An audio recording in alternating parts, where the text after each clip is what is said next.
Hello, welcome to week 2 of our course on Twitter. I hope you enjoyed week 1, and I hope you've enjoyed your time on Twitter so far. Just a quick recap of week 1. Really, it was all about getting comfortable on Twitter, just getting acclimated, get settled in, learn all the various components on Twitter.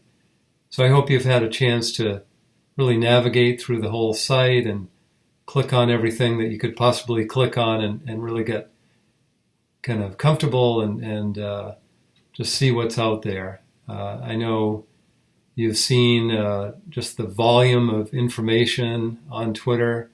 There's so many millions of people on Twitter, so you'll see really volumes and volumes. And, one of the questions that came up is, how do you sort through it all? How do you pick out who are the experts in certain topic areas? And sometimes it's just a comfort level that you get over time. You'll get to know certain people, and part of it is filtering just based on our own knowledge and experience.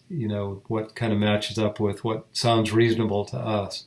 So there's just there are no restrictions on Twitter, so there's no quality control. So we and also our students really need to be careful and just make sure that what we're reading is, legitimate information. So, there are certain people that are well respected in, whether it's the career services community. So part of it is just getting to know who are the legitimate folks. And, I've mentioned in my, giving you that list of 50 by U-Turn, the people that are associated with U-Turn, I really feel very strongly about.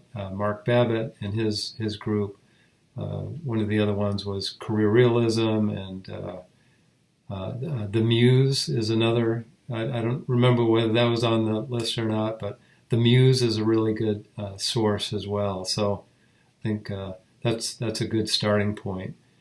What we'll be doing in week 2 is really increasing and accelerating and just really continuing on with interacting with people. We'll start exploring hashtags, which is a really important part of Twitter, is understanding and really using hashtags, but knowing kind of when to use a hashtag or what to use for hashtags. So we'll really be getting into that. And you'll see hashtags come into play when you see Twitter chats, which really is a topic a little bit later on in the course.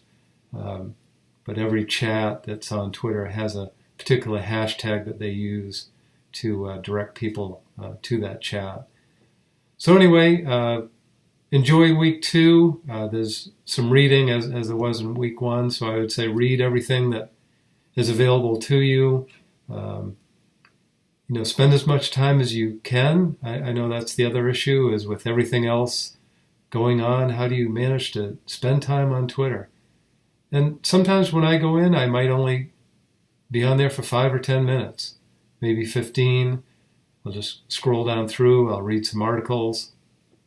As far as interaction, if I see an article or a blog post that I like, I'll share it on Twitter. You can retweet with a comment, and I might say, hey, great article, Jim, thanks for sharing.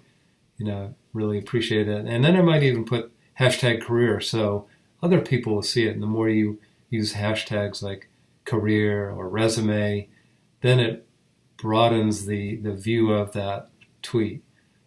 And then people appreciate when you share their content. Or I might reply and say, wow, that was great advice that you gave. So sometimes just complimenting people, being friendly, it might only take, again, 10 or 15 minutes.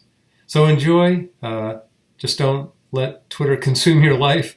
And I think you'll be good to go. So enjoy week 2, and we'll talk soon.